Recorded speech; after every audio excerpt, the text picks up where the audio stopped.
Right, hi everyone. Welcome back to the second lecture in the social studies series for syllabus 2260 and so on. Okay, for 2024 O level. Okay, so in this unit, we're going to talk about functions of government. Okay, so what exactly is a government? How does a government work? And what are some features of the government as well? Okay.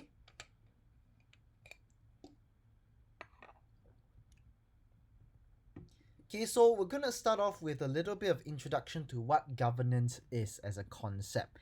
Okay, so maybe some of you have heard about what we call the political compass. Okay, which is this grid. Okay, that has your y-axis, x-axis.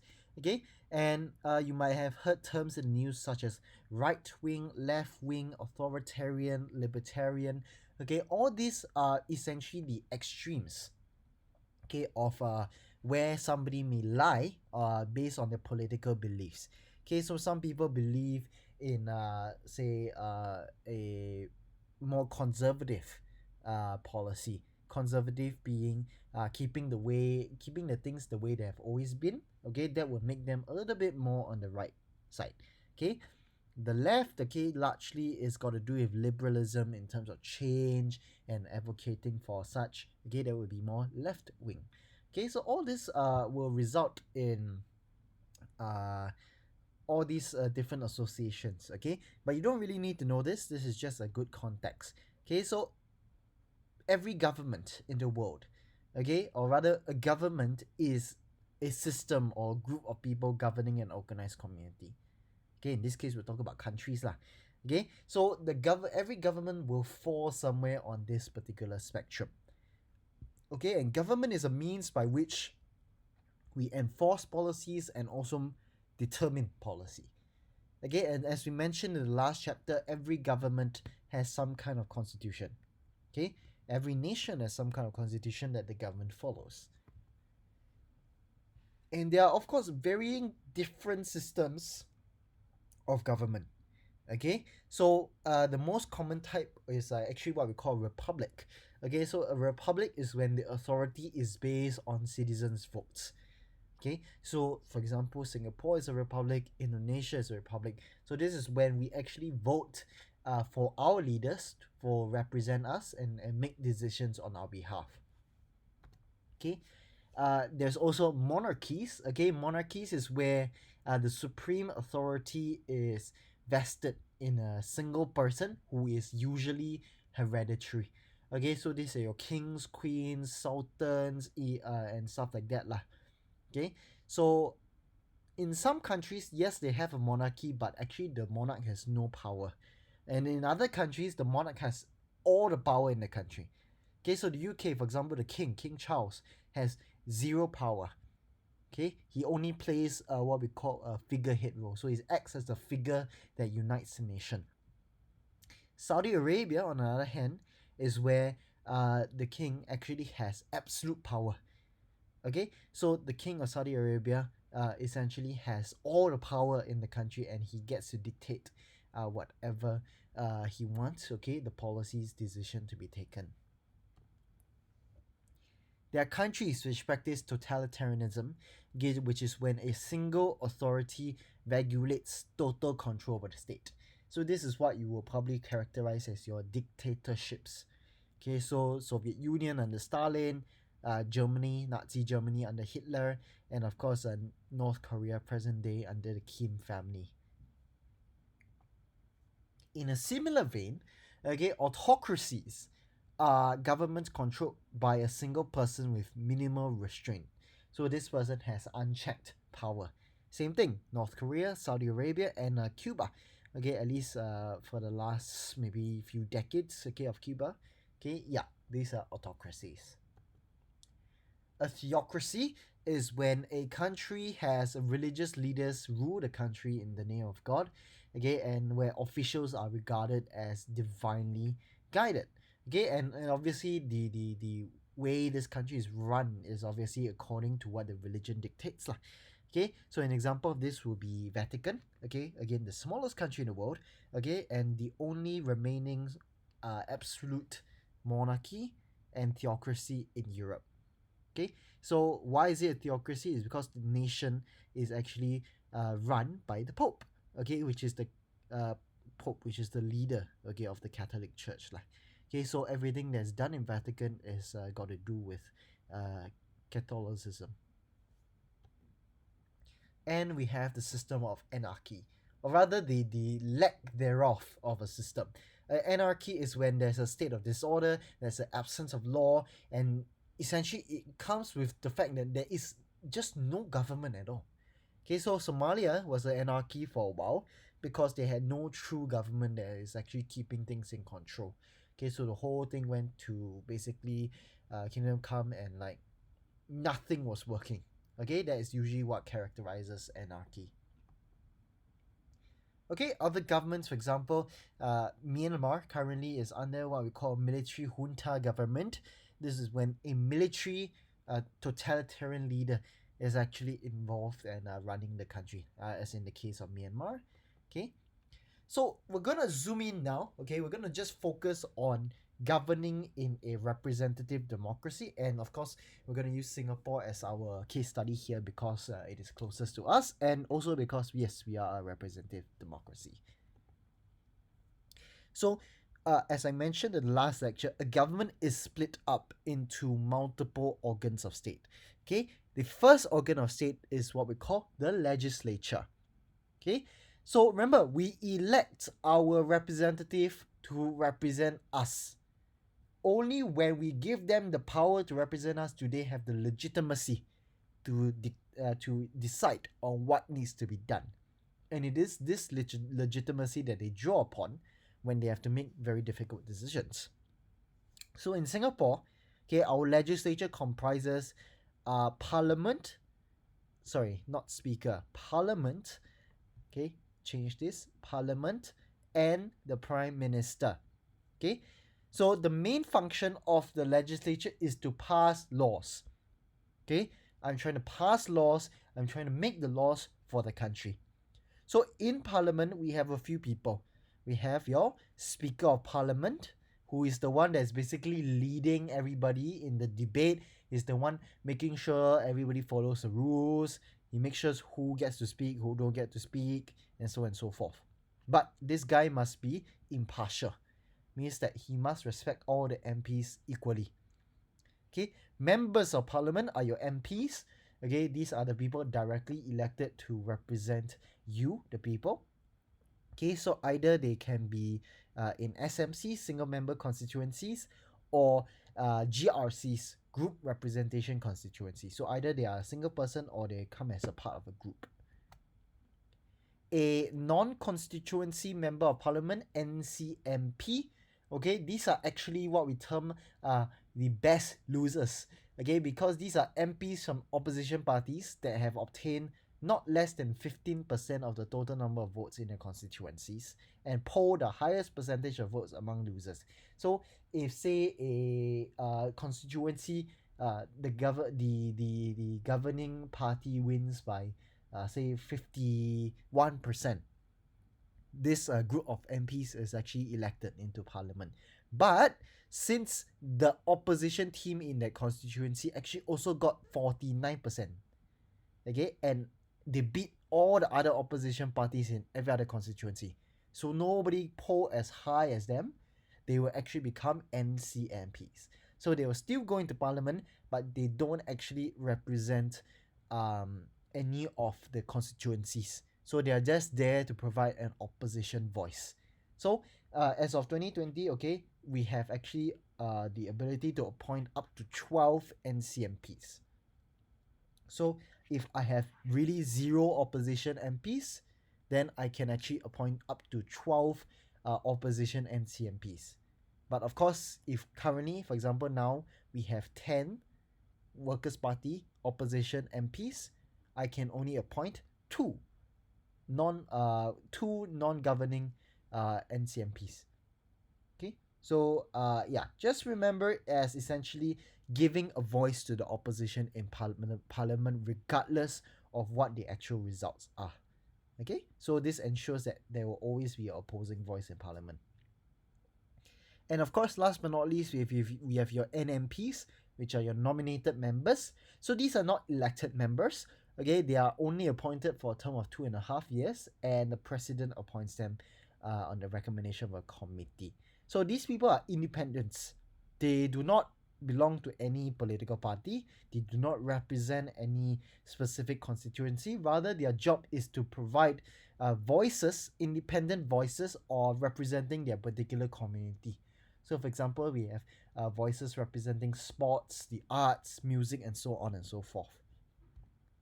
Okay, so currently, as of filming of this video, okay, the Prime Minister is Lawrence Wong from the Governing People's Action Party, or PAP. The Deputy Prime Ministers are Mr. Gan Kim Yong and Mr. Heng Swee Keat, also from the PAP. Okay, Speaker of Parliament is Mr. Seah Kian Peng. Okay, he's the guy that's leading all the debates. Leader of the House is actually the person that is in charge of managing the House or parliamentary affairs. So when Parliament goes to a break, what time Parliament has to resume, which day they resume, and so on and so forth. That's Miss Indrani Raja. Okay, and last but not least, we have our leader of the opposition from Workers' Party, Mr. Pritam Singh. He's the one that is in charge of the opposition MPs. Okay, so how is Parliament elected in Singapore? Okay, we have something called the general elections. Okay, this is when it's held every 5 years typically. Okay, so this is when the Prime Minister advises the President to dissolve Parliament and issue the writ of election. So dissolve means it basically is like, it's like that kind of suddenly you disappear. But you don't actually disappear lah. You're just going for an election to renew the new parliament. Okay, so this is when us, the people, will actually go out and vote for our MPs. Okay, so the people with the most number of votes will serve as the new MPs. A new parliament will be formed after the general election. Okay, the president will appoint somebody, one of these elected MPs, as the Prime Minister. Okay, and the Prime Minister must be somebody who commands the confidence of the majority of MPs. So most MPs in Parliament must believe in this guy, okay, and his leadership skills in order for him to become the Prime Minister. Okay, so the current Parliament we have is the 14th Parliament. Okay, and to get a simple majority, which is half of all seats, it is 42, because we have 93 elected seats in Parliament. Okay, a super majority is 69. Super majority is 2/3. Okay, 2/3 is because it takes 2/3 of MPs voting in favor to actually amend important documents like the Constitution. Okay, so to form a government in Singapore, a party needs at least half of all seats in Parliament. Okay, so the PAP has had this simple and even in fact a super majority in Parliament for however long Singapore has been independent for. Okay, so currently the PAP has 79 seats in Parliament plus 4 vacant seats. Workers' Party opposition has 8 seats plus 2 vacant seats. The NCMPs from Progress Singapore Party has 2 seats, and of course we have our 9 NMPs. Okay, so this is the makeup of our 14th Parliament. What happens if a single party doesn't get half of all the seats? This is when we form what is called a coalition government, which means that this particular party got to join forces with another party until they can reach the 50% threshold. So no choice. I didn't win enough seats. I got to work with party B, party C in order to get 50% of all the seats in Parliament to form a government. Okay, and it is this government that eventually devolves into your ministers, and this is the government that is making decisions on a day-to-day basis. Okay, so it does happen in other countries. Not yet in Singapore, okay, but just recently, 2022, it happened in Malaysia. Now, another important figure in our legislature is the president. Okay, and the current president as of time of recording is Mr. Tharman Shanmugaratnam, who was just elected in 2023, okay, as our 9th president. So the president also makes up the legislature. And in fact, since 1991, okay, we have been electing our president by popular vote. Since 2016, I think some of you may know this, okay, our presidential elections have been reserved for a particular community. Okay, so if nobody from a particular one of the four races, Chinese, Malay, Indian, or Caucasian, others, okay, if nobody from that specific community has been the president for the last 5 most recent terms, then that particular next election will be reserved for that community. So in 2017, okay, the election was actually reserved for the Malay community. So only Malay uh, candidates can stand for election for president in that year. Okay, and so that is when Miss Halimah Yacob, okay, who was our previous president, actually won by walkover. So what is a walkover? Okay, so walkover is what happens when there's only one candidate that is running for that particular constituency. Okay, so this is an uncontested election, which means I don't even need to fight somebody else because nobody come and fight me at all.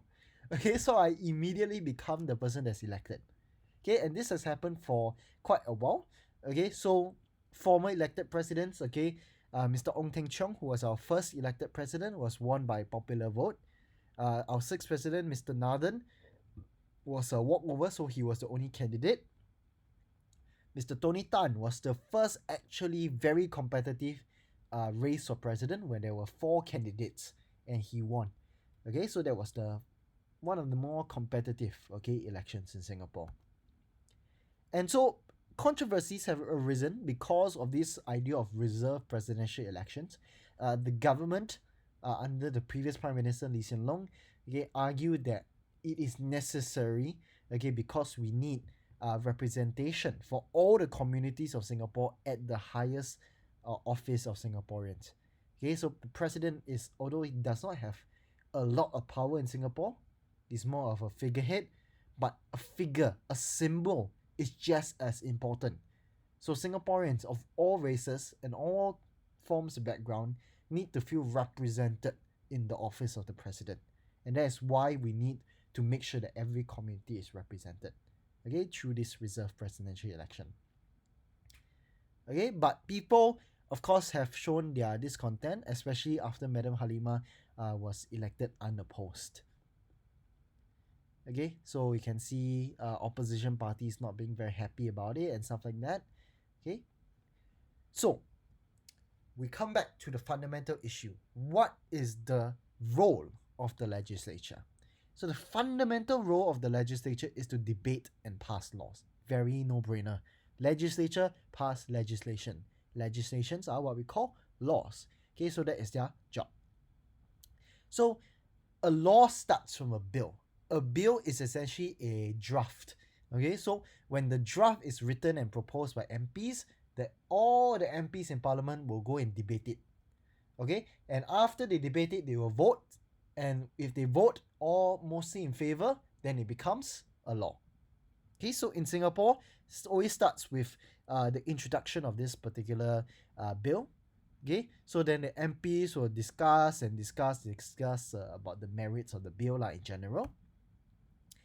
Then it will move into committee stage. So this is like your teacher telling this particular group to go and research and think about a certain issue and then come back with the findings to tell the whole class. That is the same thing that is happening in Parliament. So it can be a select committee, it can be a committee of whole house. Okay, so it's a fancy way to say either one is small group work, one is whole class do group work together.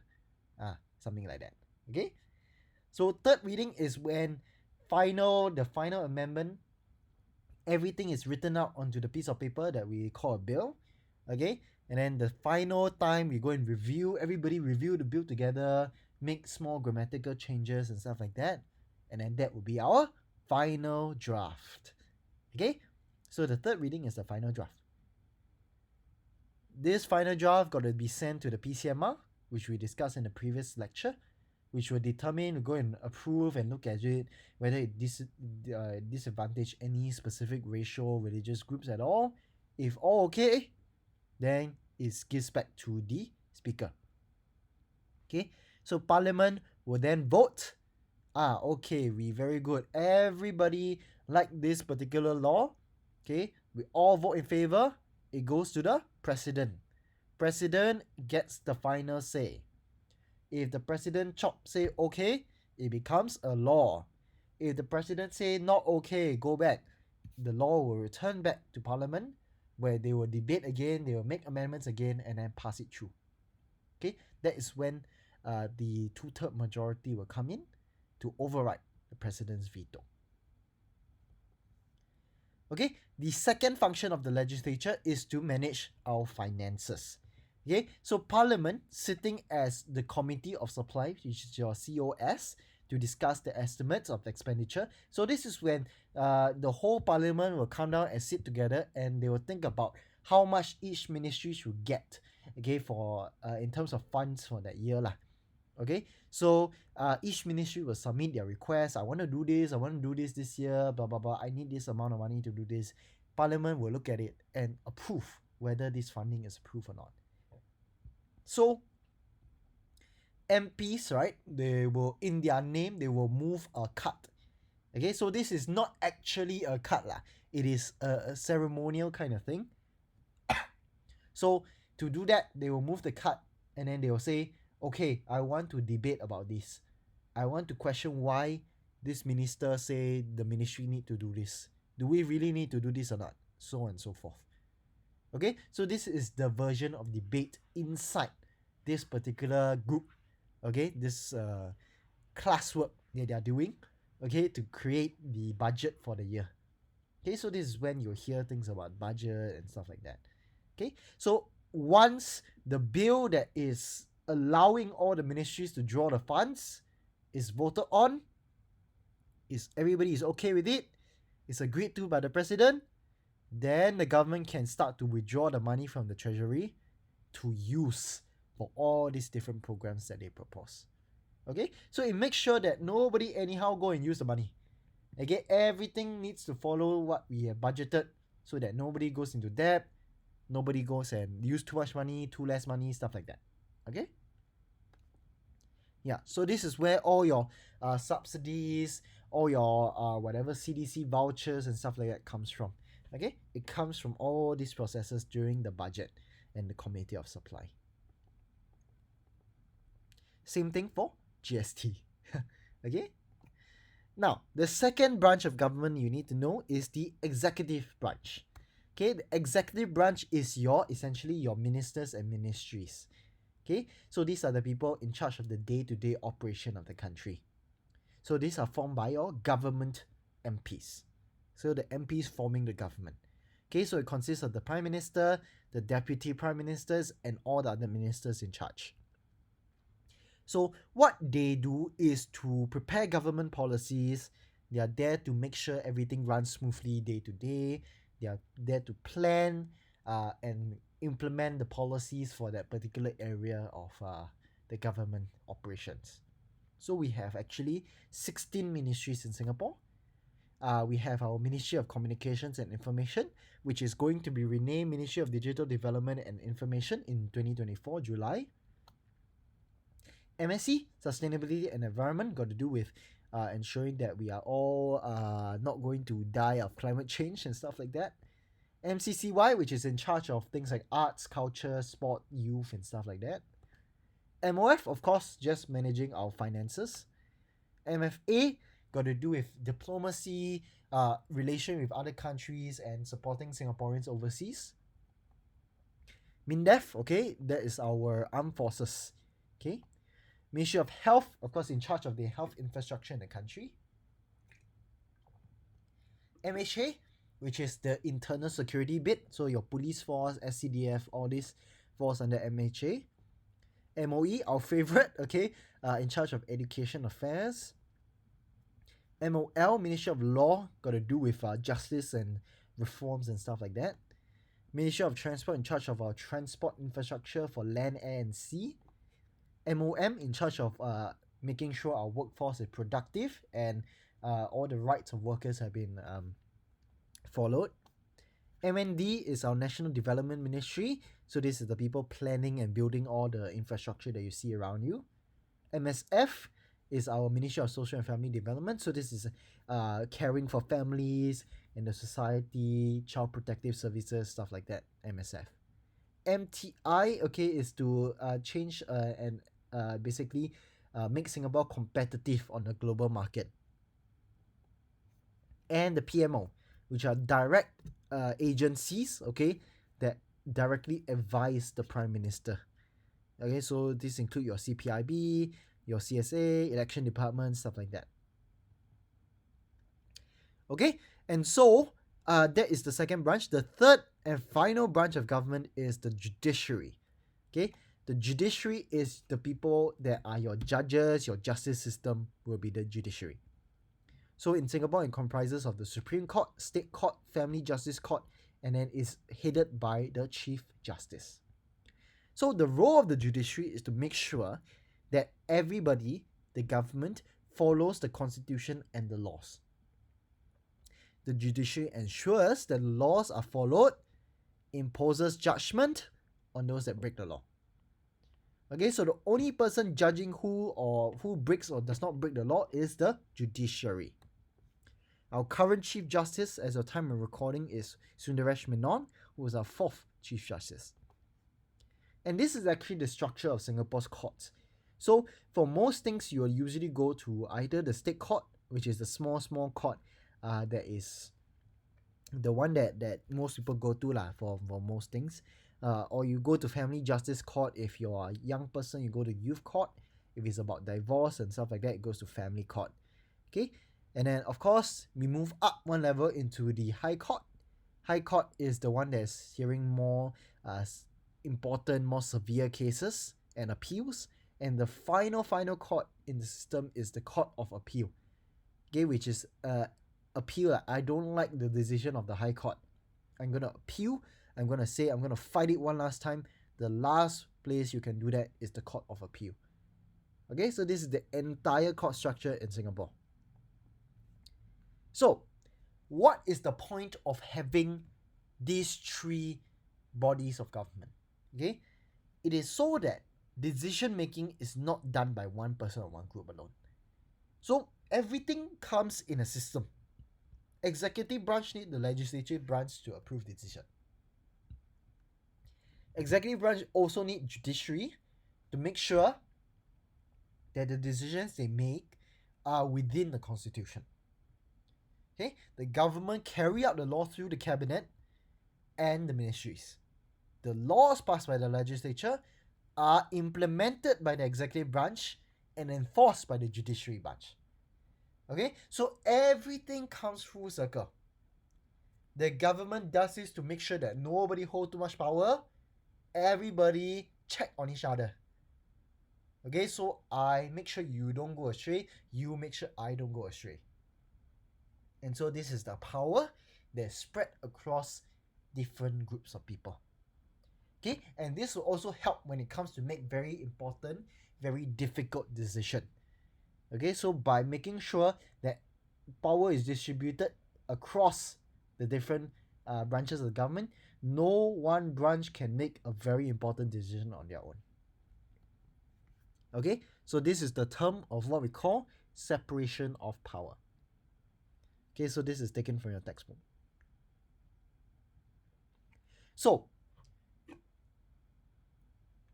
let's talk about what exactly then is the role of the government as a whole. Okay, the first role we're talking about is maintaining law and order. And the first thing that falls under that will be internal order. So when we want to maintain internal order, okay, we are essentially trying to say we need to protect our citizens, we protect our citizens' property, and whatever else that the society believes should be protected. This is so that other things like schools and hospitals and other functions of government can continue to function safely and peacefully when we have internal order. And the ministry in charge of this is Ministry of Home Affairs. Okay, so this is where people get confused. Ministry of Home Affairs is not the same as Ministry of Defense, as you will see later.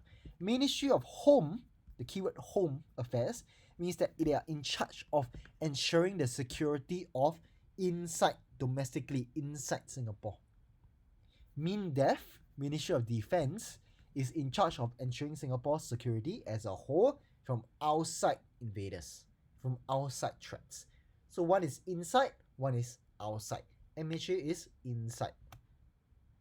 So MHA is made out of a few agencies: the Gambling Regulatory Authority, to make sure that no illegal gambling is going on; CNB, Central Narcotics Bureau, to ensure that Singapore remains drug-free; Home Team Academy, which is the people training our home team officers; okay, ICA, the people that are protecting our borders; ISD, okay, this is when the people that collect intelligence and then go and counter threats that are originating from within, okay, that affect our internal security issues, so posing a threat to Singapore from within.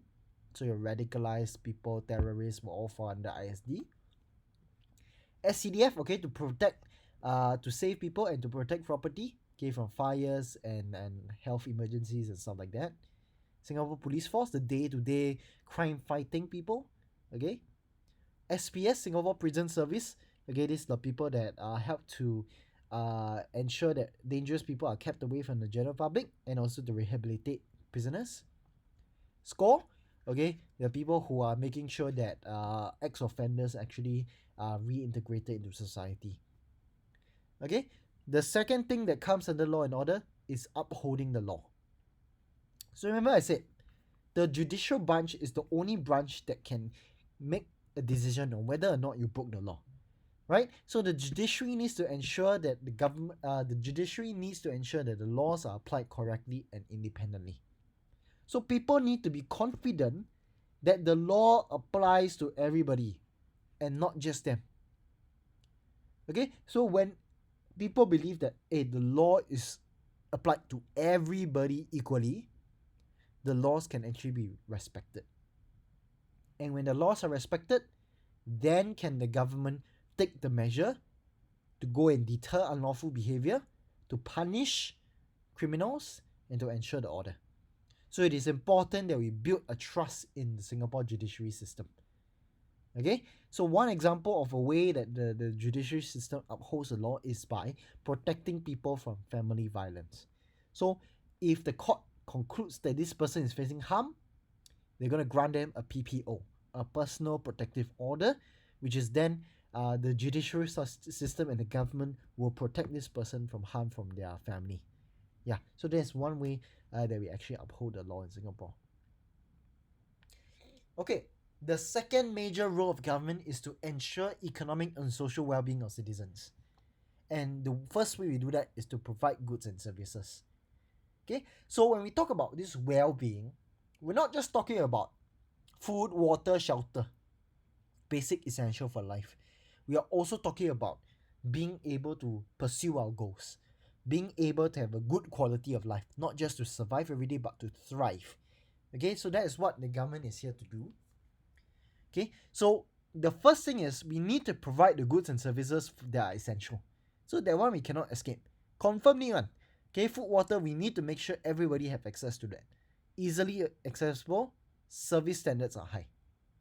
And when people really cannot afford because they have no money, that is when the subsidies will have to come in. Safeguarding interests of citizens is the second way.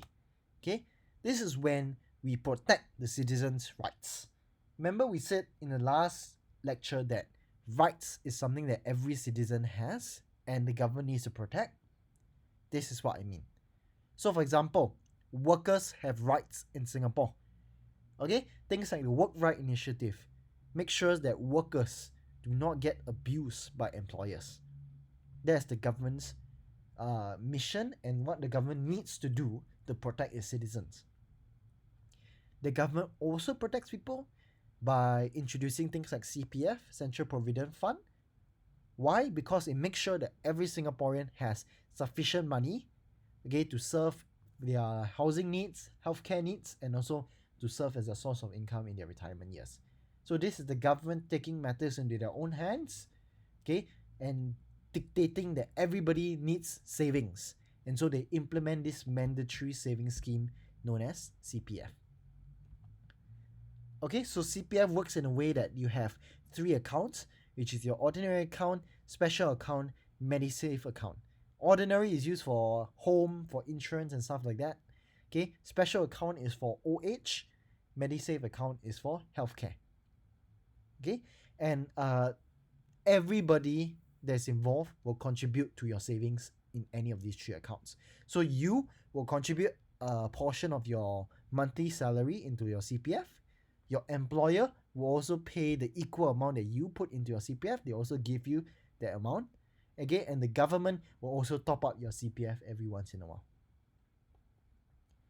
And this is important because we need more savings. We are getting older and older and older.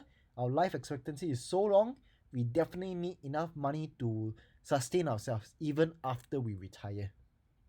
Okay, so for example, CPF Life was introduced in 2009 to make sure that every month, every Singaporeans from their own savings plus the interest, that they get from the saving account in CPF, everybody will have a so-called monthly payout or monthly salary, even if they are not working. Okay, so all the money I put in, all the money your employer put in, and all the money that the government put in, it becomes a saving account. It can be used for important things. It can be used as a monthly payout when you retire. And slowly it'll gain interest like a normal bank account. It'll gain interest, and every year more and more money. Okay. The last role of the government is to promote and protect our national interests. And the first way we do that is by deterrence. So the deterrence part comes under Ministry of Defense. Okay, so remember I said just now was home. Home got to do with domestic security. MINDEF got to do with outside security. So deterrence is what we practice, is when we take measures to stop somebody from coming to attack us. Okay, so the way we do that in Singapore is through our Singapore Armed Forces, SAF. So our job as soldiers in the SAF is to deter aggression. We must be strong, we must be fit to make sure nobody come and attack us in the first place. And when that fails, we will go to war, to protect our sovereignty. Sovereignty being whether a country is actually a country. So sovereignty means today Singapore is a nation because we are independent. Nobody else, is in charge of making decisions for us. But that may not be the case, if somebody invades us. That's what we mean by sovereignty, to keep this power for ourselves. And of course our army, or rather our armed forces, is split into 4 main agencies. Our army, our navy, which is in charge of the maritime affairs, Air Force, got to do with air threats, and of course DIS, the Digital Intelligence Service, the newest branch, that is there for digital defense. And the second way we do protect our national interests is by diplomacy. So this is where Ministry of Foreign Affairs comes in. So MFA comes in to protect our national interests overseas. So this is we do this by making good friends with other countries at the bilateral and multilateral level. So we provide help to them in the hopes that they will provide help to us. And if you're overseas, right, if you ever get into trouble overseas, you can go and find the Singapore Embassy or Consulate. They will be able to help you, if you're in trouble overseas. Furthermore, at organizations, like the United Nations, like ASEAN, Singapore also practices diplomacy by contributing, being an active contributor, to the globe. So the UN, for example, we negotiated the UN Convention on the Law of the Sea, which essentially protected maritime security. We are also part of ASEAN. In fact, we founded ASEAN together with 4 other countries, or 3 other countries rather. And even as an ASEAN member, we actually took steps to defend Cambodia when they were invaded by Vietnam, in 1978. And of course, as a matter of foreign policy, we never ever ever choose to go to war. We always resolve our disputes peacefully. And we did this by in Pedra Branca, which is when this Pedra Branca is a small little island very far away, but in the middle of the Singapore Strait, okay, that Singapore and Malaysia keep fighting over, okay, and we actually, instead of going to war over this island, we actually brought it up to the International Court of Justice, which is the World Court lah, okay. And we did this because we wanted to solve any of these arguments through diplomacy and not fighting. Okay, and of course, because of that status, we have actually become home as a neutral party, a very friendly party to basically every nation in the world. Okay, prior to the Russia-Ukraine war, if you actually go and Google online, you will actually find out that Singapore has quote-unquote no state enemies, which means that most countries actually like us. Yeah, so that makes us a very good place for things like summits. Like, for example, in 2018, when North Korean leader Kim Jong-un met the then US President Donald Trump in Singapore, right, which was a historic summit. Same thing for China. You may not know these two gentlemen. On the right is President Xi of China, People's Republic of China. On the left is President Ma of Taiwan. Okay, and again, another historic summit where they met together in, guess what, Singapore. Okay, so our friendly status with all the nations of the world, most nations of the world, makes us a valuable asset. And again, that helps to protect our national interests as well, so that nobody comes and attack what would otherwise be a pretty vulnerable small little nation in Southeast Asia. Okay, and with that, we have come to the very end of this lecture. So just remember, you need to know everything that got to do with your three branches of government: legislature, executive, judiciary. And you need to know your roles of government. Okay, that is to maintain law and order, to protect citizens' social and economic well-being, and to protect our national interests. Okay, so just go and recap all the different factors, find your examples, and you should be set for this topic. Okay, thank you very much, people, for listening. Okay, wishing you all the best ahead.